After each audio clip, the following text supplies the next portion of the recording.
Welcome back. This is episode number 341.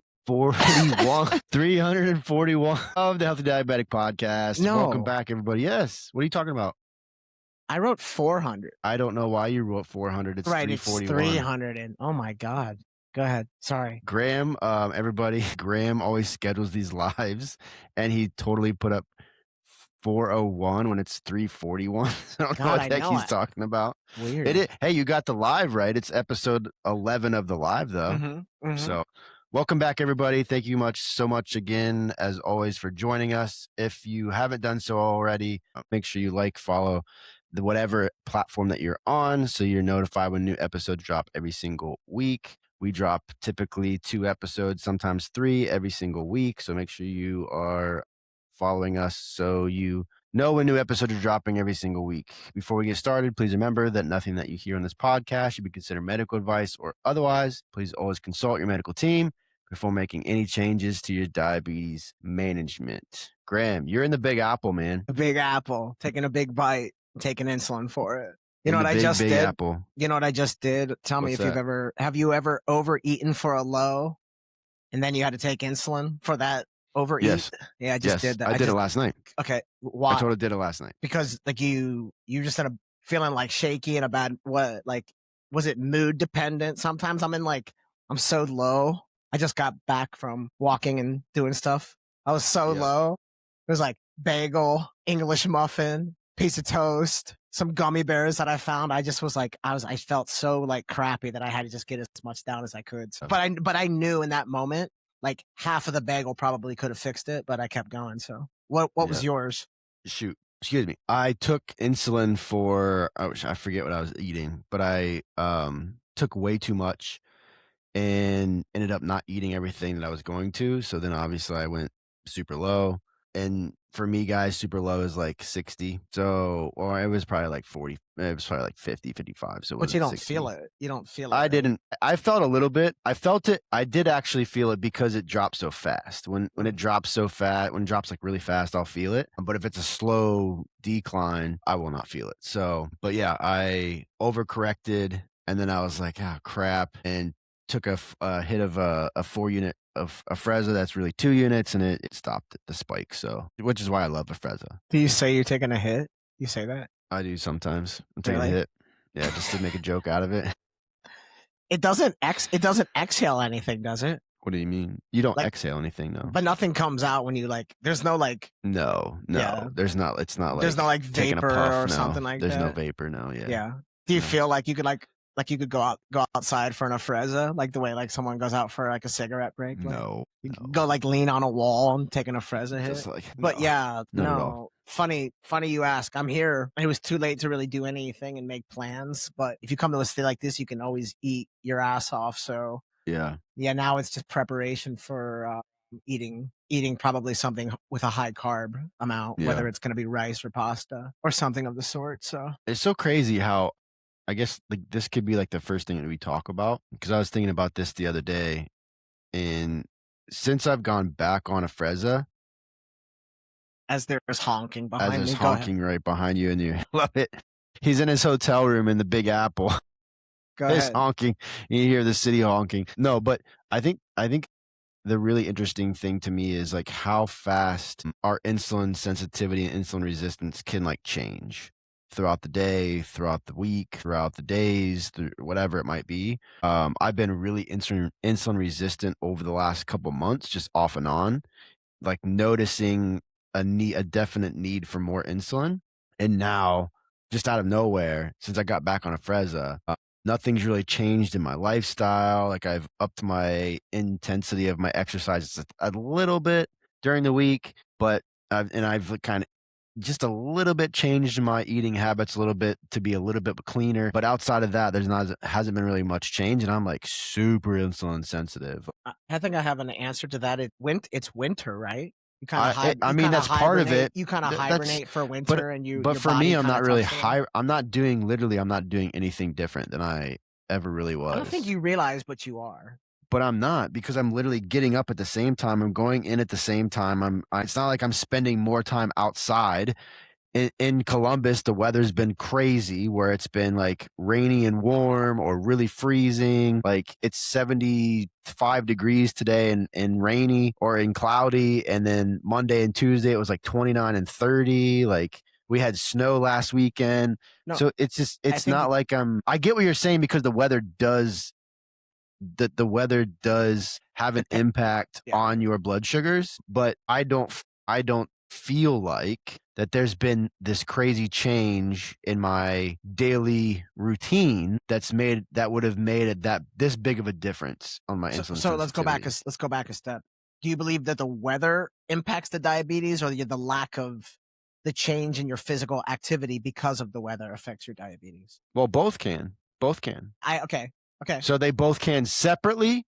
Yeah, they Okay. both can separately and they both can together for sure. I would argue, and it's not, oh, this is because what I did, but I think my wife would even say, only being in Florida for coming up on 4 or 5 years, the consistent weather, a predictable weather certainly has impacted my diabetes. I don't have those ups and downs nearly as much as I do in.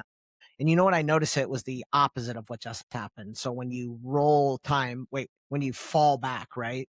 So when I lived in Ohio and it was dark at like what 4:30 or 5 and it was super cold.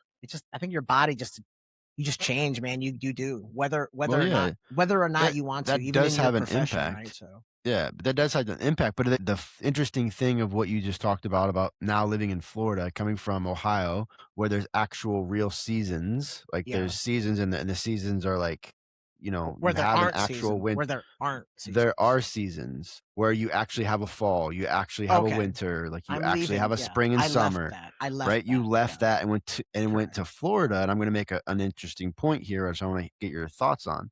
You left the seasons or having an actual seasonal weather to Florida, where there's really only two seasons. There's Shitty or not shitty. crazy summer hot and then like fallish spring type weather, right? So, and the interesting thing about that is like our bodies are so good at adaptation of adapting to the surroundings, adapting to what's around us, right? And warmer climate weather, your blood sugars, I would argue, are probably going to be a little bit better, a little bit more sensitive because of the mood that comes with that, because of you being outside and getting vitamin D, not necessarily because of the heat, because we know really hot weather, really hot, humid heat type areas of the country of like where you're maybe at could elevate your blood sugars. So it's not necessarily the fact that it's the warm weather, it's the significance of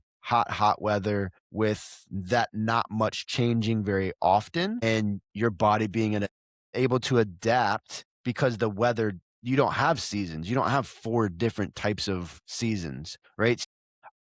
I think that's the interesting piece for me because we know that one of the 42 factors that affect your blood sugar is the weather for sure. You say one of the 42? Yeah, there's 42 factors that affect your blood sugar. Where did you hit 40? Where? Oh my God. Really? You've never, come on, man. You've been hearing me talk about these things forever. You've been hearing me talk about these things forever. Hold on. We're going to jump around so quickly. Okay.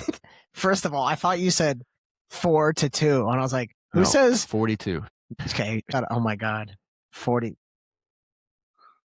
You're like a speed bump on a 65 highway sometimes to me, bro. What are you talking about? You just divert.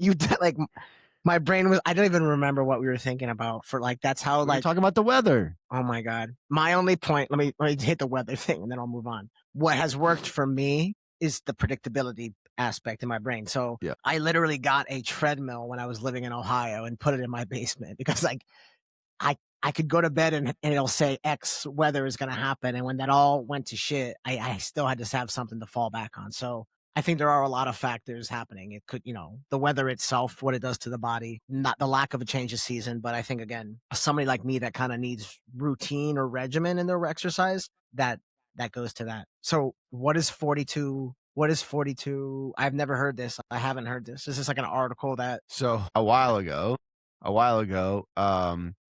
diatribe.org okay. came out with an article article that was the 42 factors that affect blood sugar. And it was Okay, written wait, by a very famous author. He's a diabetic. Every time I talk about this, I always forget about the book that he read or he wrote that is very, very, very good. And it basically laid out his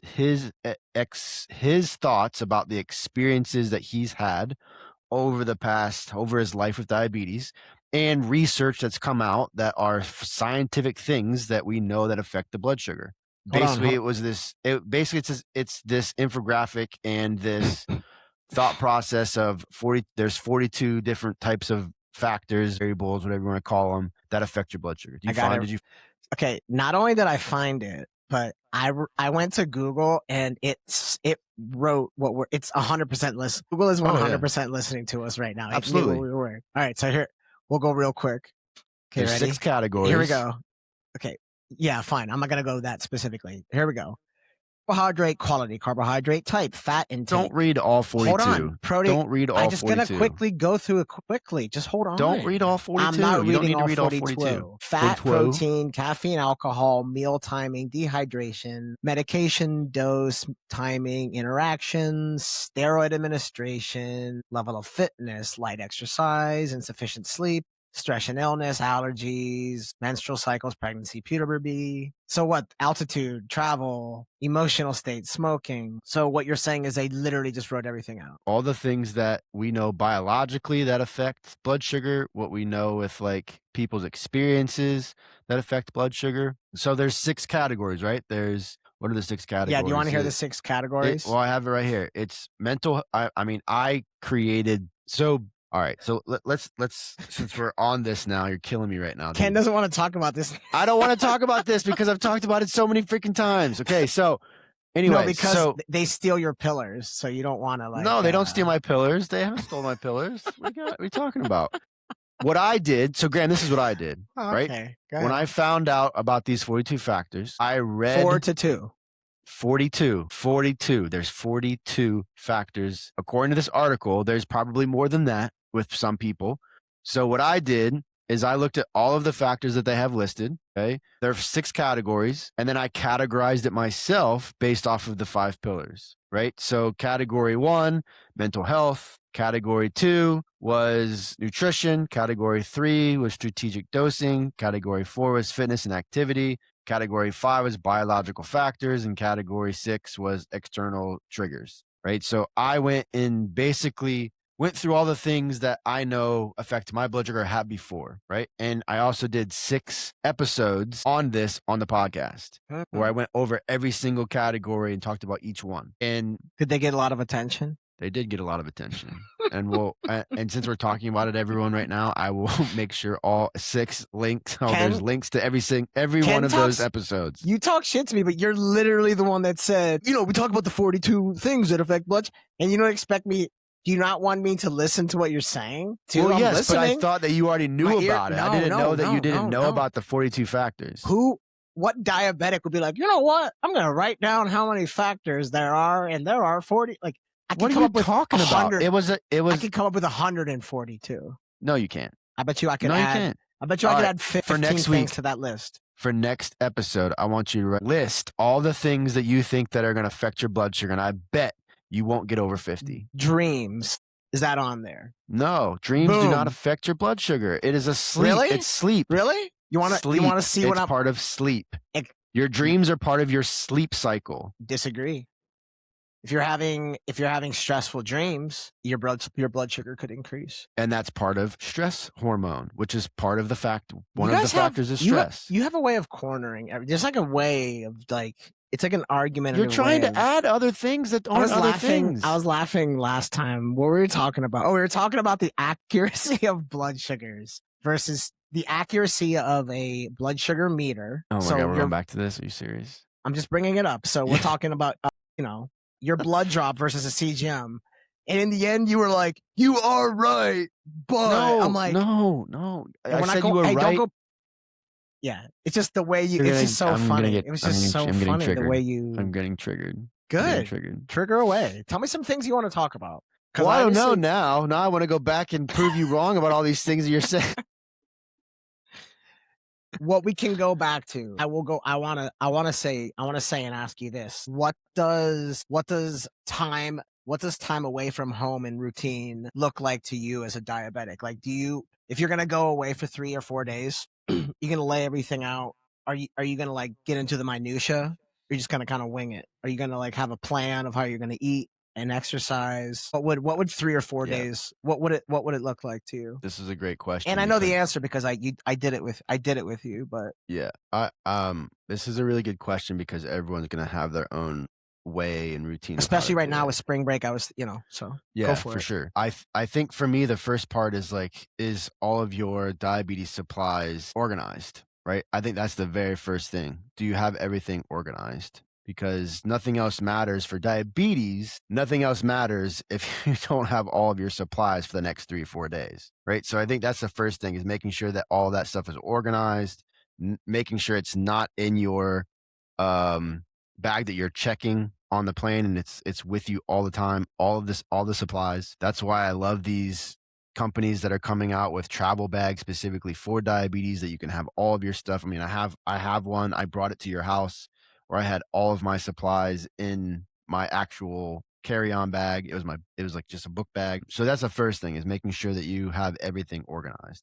The second thing is like, what is the nature of this trip? Is it a business trip? Is it a vacation? Is it just fun? Like, what is the nature of the trip?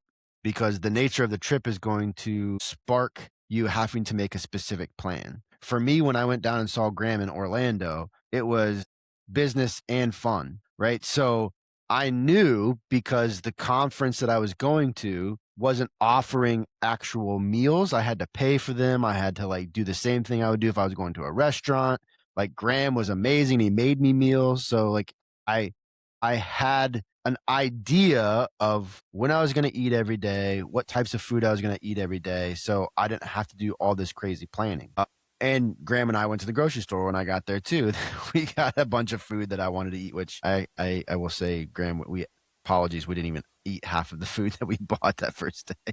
But I think that's the next piece, is like, what is the nature of this travel? And then the other thing is like, do you need to plan things, right? So let's say I'm going on a trip with my family, and we're going to have specific days that's already laid out, that we're going to go to a restaurant. Well, that's great, because now I can plan for, do I need to go on to the restaurant's website and look at like what's on the menu? What types of things are on the menu? Do I need to plan out the carbohydrate ratio of what I might think I might want to get? Like, these are just simple things that we can do to make that just be more seamless and less stressful when you get to the restaurant or whatever you're doing. And then from the dosing perspective, for me personally, nothing changes. I mean, you saw me, like, I was shooting up all day long. I was taking insulin all day long. If I was spiking, I took insulin. We went on that run, and like, so for me, it was like, when I travel, for the dosing piece, like, nothing, there's no extra planning. There's no extra stuff for me, because I'm just literally, okay, like, dose and go. You can, yeah. Can you hear me? Couple questions. Are you going to exercise on vacation? Yeah. Try to. Again, it's out of the regularity of taking care of your diabetes, or of yourself? Both. Like, are you going to exercise it with, say you're on a vacation where there's just a lot of eating and family time, and like, we're here with friends and stuff. Yeah. Are you gonna exercise knowing that there's going to be an increased amount of eating? No, I'm just going to exercise because it's exercise and it helps with insulin sensitivity, and it's good for you. Yeah. If I do that, right? So here's the like, let me just add this piece, and then you go, right? So I think about when you're talking about this, and you're asking if I'm going to exercise. It depends on what type of exercise, and what am I actually doing, right? If I'm in the Big Apple with you, I might not exercise, because I know I'm going to be walking around dang city all the time. Yeah, good point. You know what I mean? So I'm not exercising in that capacity like I would normally exercise, going for a run, doing some strength training, whatever it is. I'm not doing that like in the hotel room or whatever, because I know I'm going to walk all day long, right? I don't need to do that. I might still do it because I want to do strength training that day or whatever it is, but I'm not specifically choosing to exercise in the way I would do it at home if I'm going to walk all day long because of diabetes. I might just do it because I want to do it. I was gonna I wanted you to also answer something that I do often though. Would you do like prep exercise ahead of a vacation, knowing that you might not have say that it would be kind of like the opposite, but a mix. So you really want to exercise, but you see the likelihood of it as being very difficult. So are you going to would you A, prep exercise, and would you consider cutting down your basal? Because I do know I learned this at camp, at diabetes camp. By nature, when you're away from your home, especially on vacation in a different environment, this goes back to the very beginning of this podcast. You are doing more. You are just doing more. You are walking around more, this and that. Would you consider would you consider front ending a bunch of things? Again, I think it depends on the situation. Have you ever done that? Oh yeah. Okay. Oh, yeah. Okay. Yeah. Like the first year I went to diabetes camp, I dropped my basal by almost 15%, 10-15%. Right? Because one, they told me that typically is what you should do or what people do because there's so much activity all week long. Mm-hmm. And I noticed it within the first, I don't know, 48 to 70, I would say 48 hours. I noticed it like, okay, well, I'm glad I dropped my basal because I needed to. Yeah.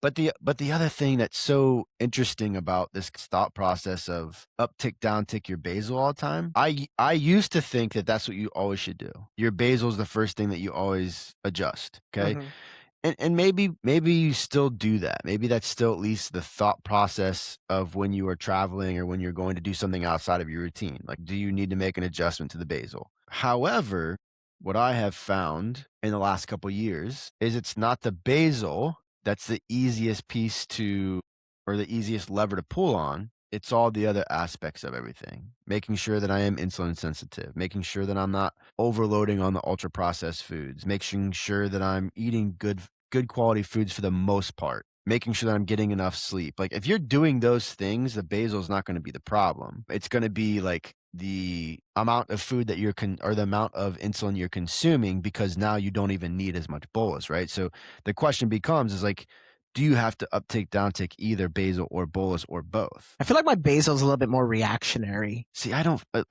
You know what I mean? Like I see react. a big difference. I really don't see a big difference in basal. Wait, you mean if in the incremental changes of it, or if you just in general, like here's the example. What about 5-unit right? change? Well, I'm going to give you an example, right? So Okay. Here's the example. My blood sugars the last 3-4 weeks have been fucking unbelievable. They've been great. Yeah, good for you.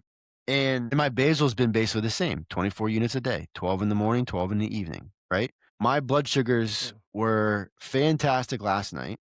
I don't think I went over 120. I was between 80 and 120 all night long.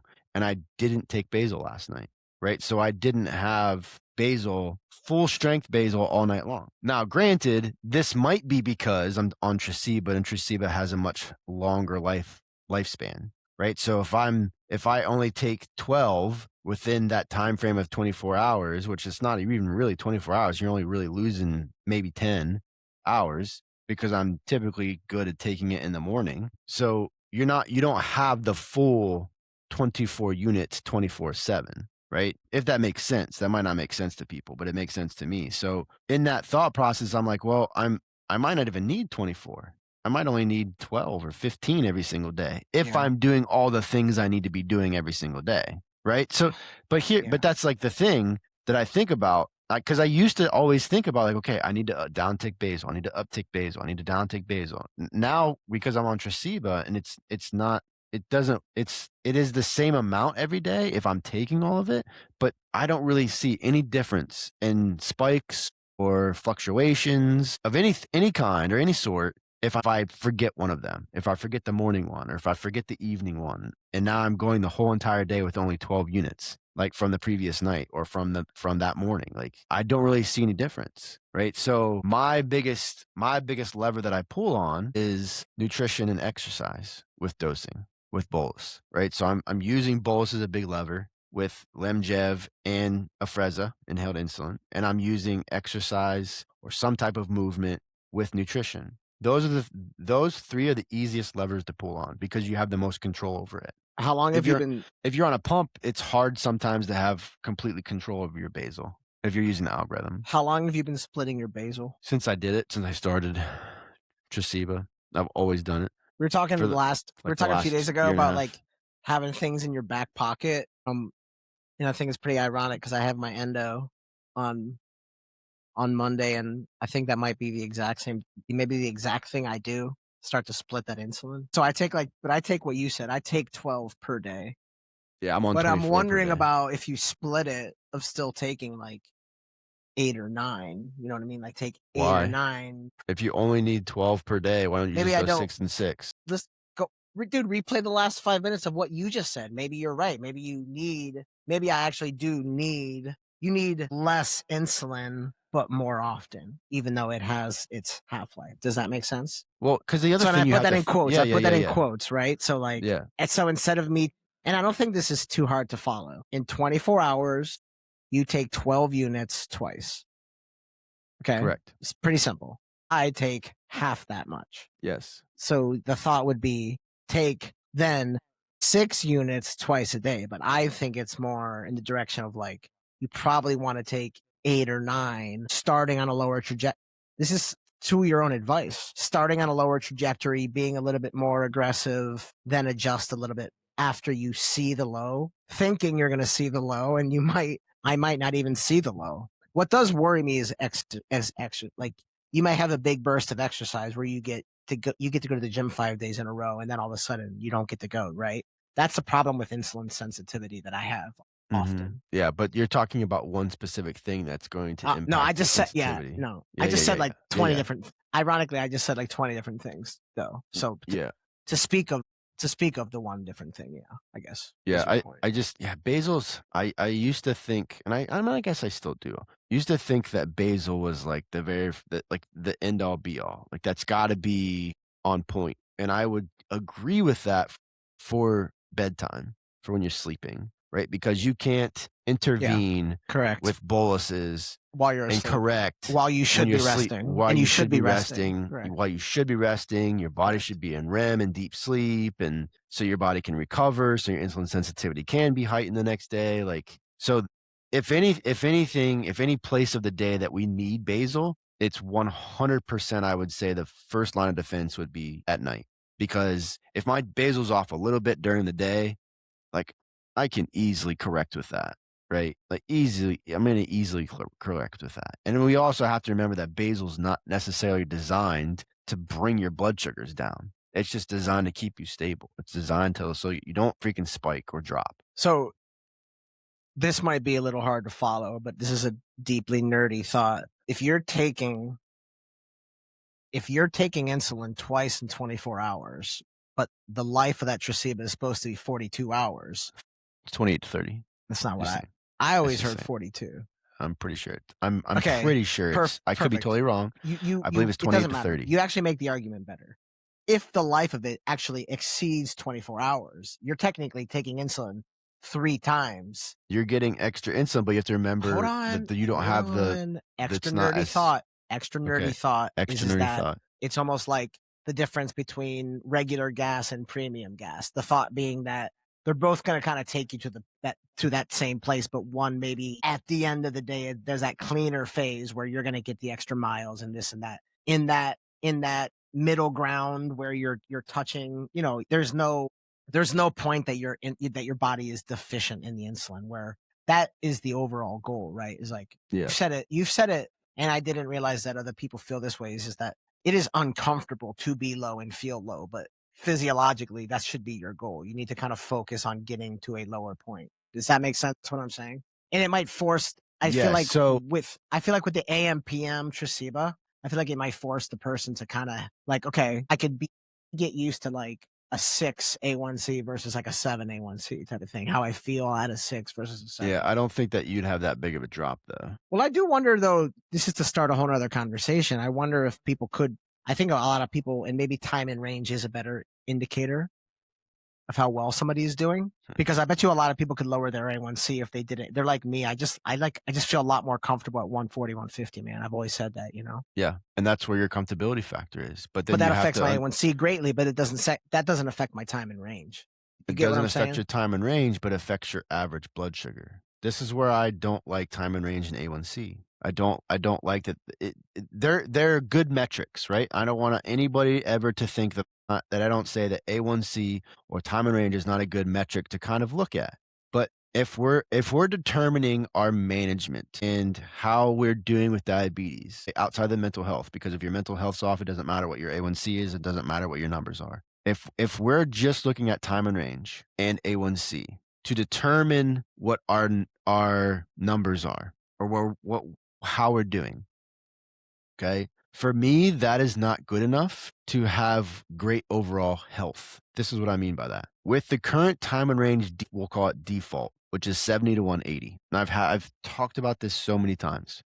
Okay, at the current time and range, 70 to 180, I could be 179 all the time and be 100% time and range. Nowhere in God's green earth should we be sitting at 179 all the time. That's not a good, healthy place to sit. And your A1C is also going to be where they want it, which is under 7. So for me, a better indication of what's going on is your 3, 7, 14, 60, 90-day range of what your average blood sugar is. Because what your average blood sugar is going to tell you how close you are to your target blood sugar. Your target blood sugar is the blood sugar that you're trying to get to all the time. Graham just alluded that he feels more comfortable at 140, 150, right? So his target blood sugar is at 140. That's where he wants to be. Probably more often for exercise or whatever, but that's where he wants to be. So every single diabetes decision that he's making from a perspective of bringing blood sugar up, or from a perspective of dosing for food, or from a perspective of covering for a high. Every decision that Graham makes should be with the thought process of what is the calculation I need for this decision to get me to 140? Not what is the calculation I need to get me back in range, because that's not specific enough. In range could be 70 to 180 for most people. So it's not specific enough. We need to be more specific. For me, my target blood sugar is 100. That is my target blood sugar. So every decision I'm making is trying to get as close to 100 as possible. I'm not always trying to be at 100, because if I'm exercising high intensity, I don't want to be at 100. I want to be at like 120, maybe 130, because I'm probably going to drop, right? So my target might change. But for the most part, every decision I'm making is to get me back to 100. My time in range is set in my CGM, in my Dexcom, for 60 to 180, or I'm sorry, 60 to 150. So 150, I'm out of range. 69, or it actually is 65 to 150. 64, I'm out of range, right? So if I'm at 150, does that mean that, or if I'm at 151, does that mean that I'm at a good blood sugar? Well, it might if I'm doing high intensity exercise, but I'm technically out of range. This is how we have to define what we're actually looking at. Because if we're just focusing on one specific thing, which is time and range now, which I'm really excited that everyone is getting away from just looking at A1C and determining if they're doing really well or not doing really well, or need to have improvements. We used to just all base that off of A1C, and that's kind of what our doctors still look at. But the doctors are still also, they are also going towards looking at time and range, and more people are talking about time and range. I don't think that's the best metric to kind of look at for all of the things that I just said. I mean, at the end of the day, your A1C gives them a number. Like, it gives them a Yes. number that they'll be like, okay, your average blood sugar. In a way, you kind of just went full circle. Like, a 6.5 A1C is also a 30 what? something. Exactly. 140, That's my 140 point. something. That's my What is point. that? So I should have this like written down on I got a question. Hold on. I got a question. I got a question for you. How difficult would it be if someone came out and said, through all this research about cell transplants and this and that, all you need to do is have an average blood sugar of 110 or less, like 80% of the time. I think Ken likes this, because there's actually a book that Ken recommended to me, like right when we first met.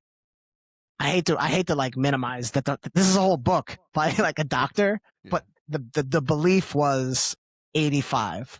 The blood sugar of 85 Yeah. was, this guy wrote pretty much an entire book, an entire thesis.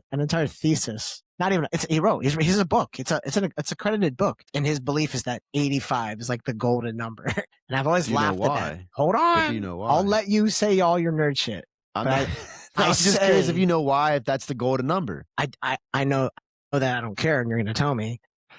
You don't care. Because I don't care if it's something I can't attain. So listen, but in your answer, I want to hear. Take a long thought about this. It's like, what if that was the golden goose? It was like, okay, just you have to get your blood sugar at 100 or 100. Like I said, 110 to be nice. At 100, it has to be what a regular person's, and that is essentially the reversal to diabetes. How difficult is that for, like, of everything we're saying? I mean, in a way, while you talk about all these numbers, I'm like, all of this is to impress your doctor at the end of the road. Like I don't know, there's not a single diabetic out there that's not like, this is really good information. We're all like, oh God, what is my doctor going to see? And what trend is my, like, because we're all living it, bro. We're all living it. But go ahead. If the answer was absolutely perfect blood sugar, how difficult is that? Okay, let me just state this. We're obviously talking hypotheticals, okay? Because there's nothing. That guy's book wasn't a hypothetical. But his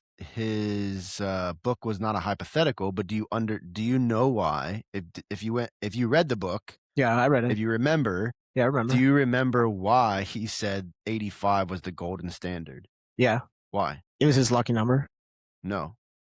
It's because that's what people that don't have diabetes, that's the average blood sugar that people that don't have insulin resistance, don't have prediabetes, don't have type 2 diabetes, people that have healthy pancreases, their beta cells are working properly, that is the average blood sugar that most people have. That is a good fasting blood sugar. So what he was saying in his book, this incredible doctor who actually just died, last year or the year before, he was Dr. Bernstein. If you don't know his book, Dr. Bernstein, he was basically saying that every type 1 diabetic deserves healthy, regular, real blood sugars. That's what 85 stands for. It doesn't stand for some number that he pulled out of his ass. It stands for like the actual average blood sugar of people. Or fast, it's actually fasting blood sugar, not normal regular blood sugars. It's fasted blood sugar. Diabetes Solution. Yes, Diabetes Solutions is the book. So here's where I kind of don't necessarily 100% agree with what he was saying with all of this. Okay, his whole thing with this number, which I completely understand what he's saying, is low carb. That you basically don't eat any carbs, or you eat very, very little carbs, and the carbs that you're consuming are basically from plants. So basically eating plant-based foods with, obviously you can eat meat products, but you're not eating breads, you're not eating any type of high glycemic foods whatsoever. He was basically outlawed that in his practice. Or not in his practice, but that was like you don't, if you want to achieve these numbers, then you don't do that, right? So my whole thing with that is there is a way to dose absolutely correctly for any type of food. Any type of food. It does not matter. There is a way to dose for any type of food. You just have to figure out what that strategy is going to be. How I would dose for a bowl of, granola with some almond milk, or granola with some yogurt, is going to be completely different how I would dose for pizza. Two very high glycemic foods, but I'm going to have a different strategy for both of those foods. How I would dose for, I would never do it anymore, but how I would dose for a freaking Big Mac, right? You have to figure out what the dosing strategy is going to be, and it's not just based off of how many carbs are in that food. There's other aspects that you have to do. So Dr. Bernstein, he basically was diagnosed in, I think, in the 30s, like the 30s, maybe maybe late 30s, maybe, I can't remember exactly. I'm not going to even try to state when he was diagnosed, but he was diagnosed when there was no technology. So in his practice, or the way he preached diabetes management, makes 100%. That's what you had to do back then. It was no carb, because if you ate carbs, like, there wasn't the really fast acting insulin didn't come into the play until what? Maybe?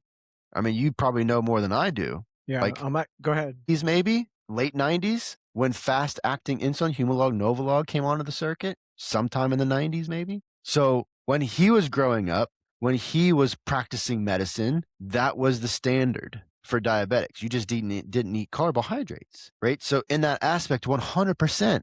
Of course, if you don't eat any carbohydrates, you're going to have freaking fantastic blood sugars. My only argument with that, or my only pushback with that, not even an argument, my only pushback is if it affects your mental health. Times nowadays, especially, I just want to have a piece of pizza. I want to have a piece of cake. I want to go have ice cream. I just had ice cream on freaking Wednesday with my girls when I watched them. I took them to the ice cream store or the ice cream park. Like, we are still allowed to have those foods, and we live in a different time than Dr. Bernstein did.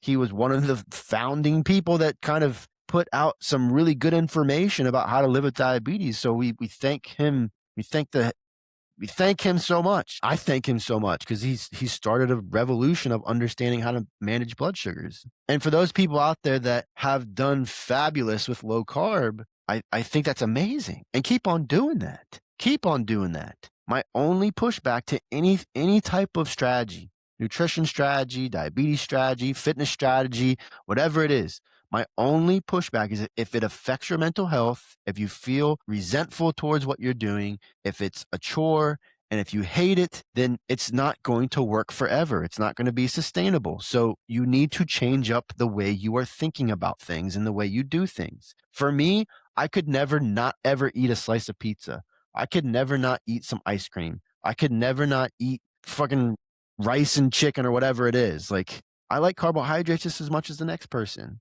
but it's the type of carbohydrate that is the most important and how you dose for it. Yeah. And you are able to, we have the tools to be able to figure that out because of fast acting insulin, because of glucose monitors. We can easily figure that stuff out. And and lucky enough for having a hypothetical conversation about what ifs, because you made a good point. We're lucky that we have some leeway in the things that we are allowed to go. I'm allowed to run out and have a slice of pizza here, which is somewhat nice. But let me weave my way, because this is kind of fun historically, and a couple things that people can do offline.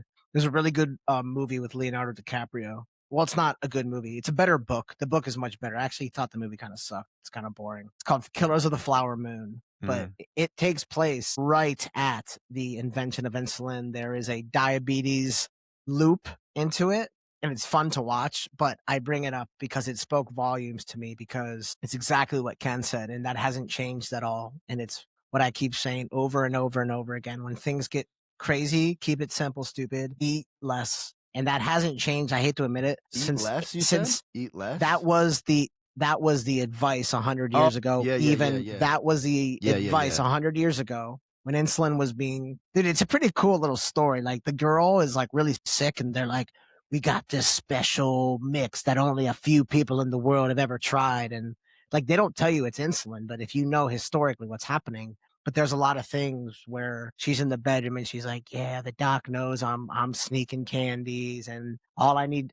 She alludes to something like that. Like, all that I really got to do is clean up when I'm in. So my point of saying we're talking in hypotheticals, if it meant all you got to do is not eat pizza and ice cream, though, Ken, like, it's kind of a no-brainer, right? At the same time, of course. That's my point. If that was what you had to do, yes. But I want to weave it again one more time. And it makes me laugh, though, because everything we're talking about now, it's people like, yeah, it's called this diet and that.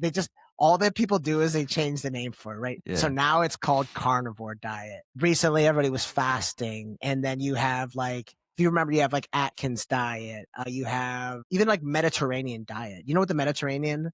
It's clean. It's oils and fish and nuts and olives and beans. It's all those. They're all the same thing. They just have had a different name over time. Well, they're like not all the same thing. That Atkins dude, he made so much money, and all he did was he wrote a book and then he sold it to, like, if you remember, it's like Sam's Club and Costco and all these places that were while people shop, they're like, "Oh, I should just eat this," and like, he killed it. He made billions of dollars by just redoing what we've all known to be right.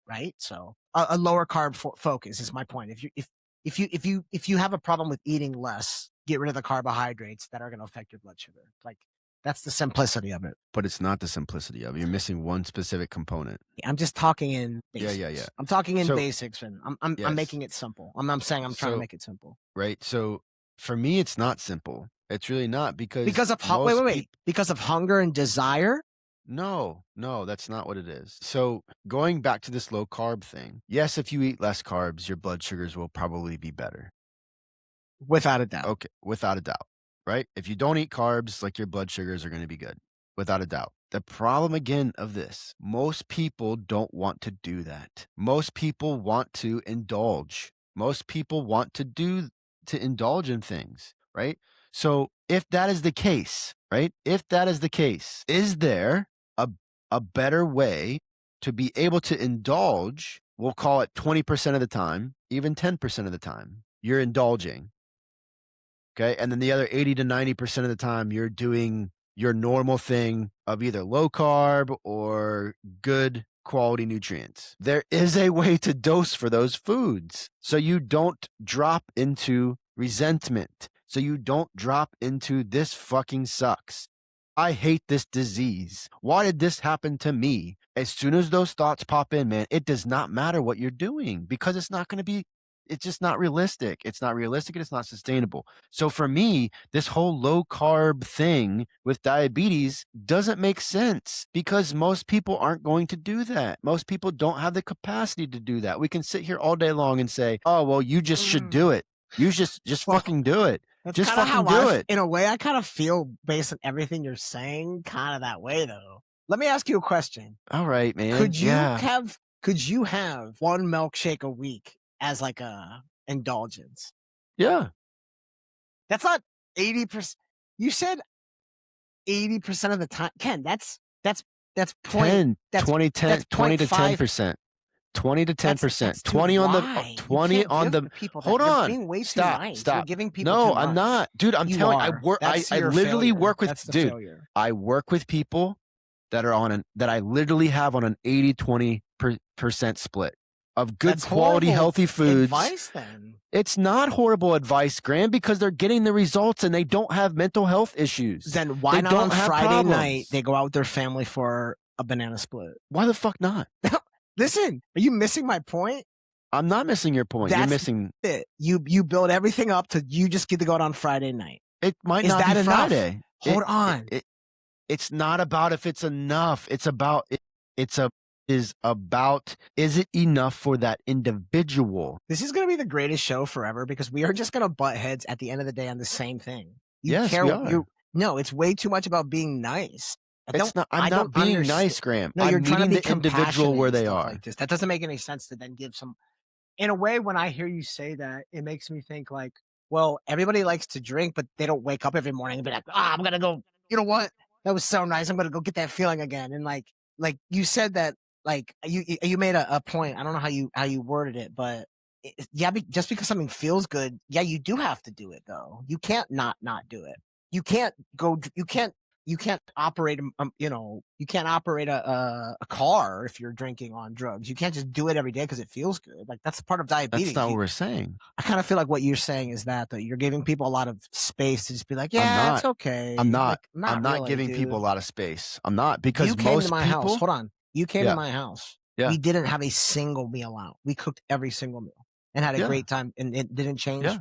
It didn't change us hanging out. It didn't. So that's what you should say to people. Oh, dude, you cook everything, but on Friday night you go to Culver's and you get your. For some people, they cannot fucking cook every night. Why is that not enough?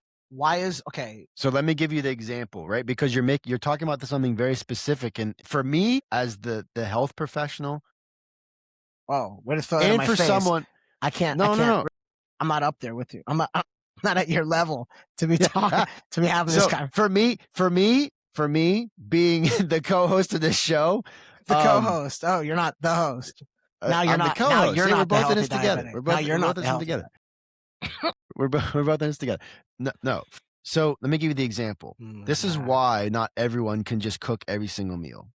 Okay. What about the mom or the dad that has 4 kids, all in different activities that have to be at 4 different things every single night? Okay. They don't have the ability to cook every single meal. Okay. Now, here's the caveat to that. Yes, 100% you can food prep and have things ready. I can 100% prep my food, okay, for the week or for the next couple of days. If I got to get the kids to somewhere Tuesday, Wednesday, and Thursday, and there's not any time to actually come home and prepare a meal, okay, I can prep things. So all I have to do is nuke some stuff when we get home at 7, 8 o'clock, and dinner's ready. Instead of having to go to McDonald's, instead of having to go to Wendy's, instead of having to go to those places. 100. Okay, that's what we should be doing. Okay, but to sit here and say that, oh, you just got to cook all of your meals, like, and you'll be fine, like that's not realistic, though. We cannot, like, that's not realistic. People's lives don't revolve around the same things that we do. We have the ability to do that. You have the ability to cook every single night because you work from home. I don't want to sound like a dick, but maybe there's a right way and a wrong way of doing things. What's the wrong way? Not cooking. Having it, bro. You want to know? Here, I actually have to. We're coming up to our hour, and I'm going to say some pretty opinionated things. But my immediate thought of when you say that is, well, then don't have 4 kids. Oh my god. I mean, and actually, in support of me saying that, I don't think people have. I don't know as many people that have 4 kids anyway. I know a lot. I know a couple people that have 3 kids. Mostly, I know a decent amount that have 3 to 4, 3 plus 4, 4 kids. One of our instructors at the gym has 5 kids. Yeah, I don't get it. I'll be honest. I don't understand that. Well, I don't understand that. What? I mean, whatever. So it's no. at the end of the day. You know what? If I gotta say things like I've been personal about my life, like, yeah, that's something I do. I don't know. Maybe I've been also. This is a weird thing, and we'll have to talk about this again another time. I do wonder if I've been diabetic so long that my whole idea of everything is completely my whole career has been designed on being diabetic. The way I've had a family and even dated, it was.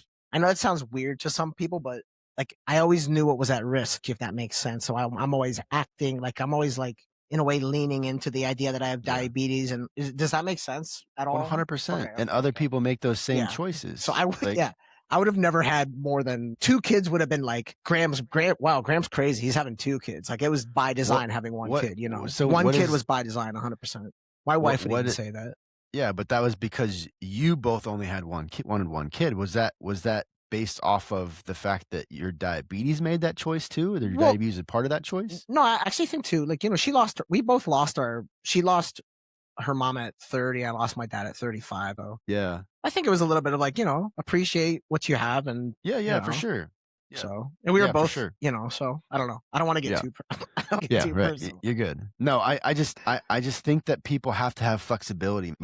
You put too much restrictions and rigidness. Is rigidness even a word? I don't think it's a word. But dude, flexibility is like when people question why we have laws, bro, and the reason laws are to help people keep in line. And but laws have no idea on how. Rules of taking care of yourself, and maybe that's why they're rules. And but there's no rules on how to take care of yourself. There's opinions on how to take care of yourself. I don't think this is and we'll be done. I'll say this: I disagree with giving somebody 20% of their diet. I think.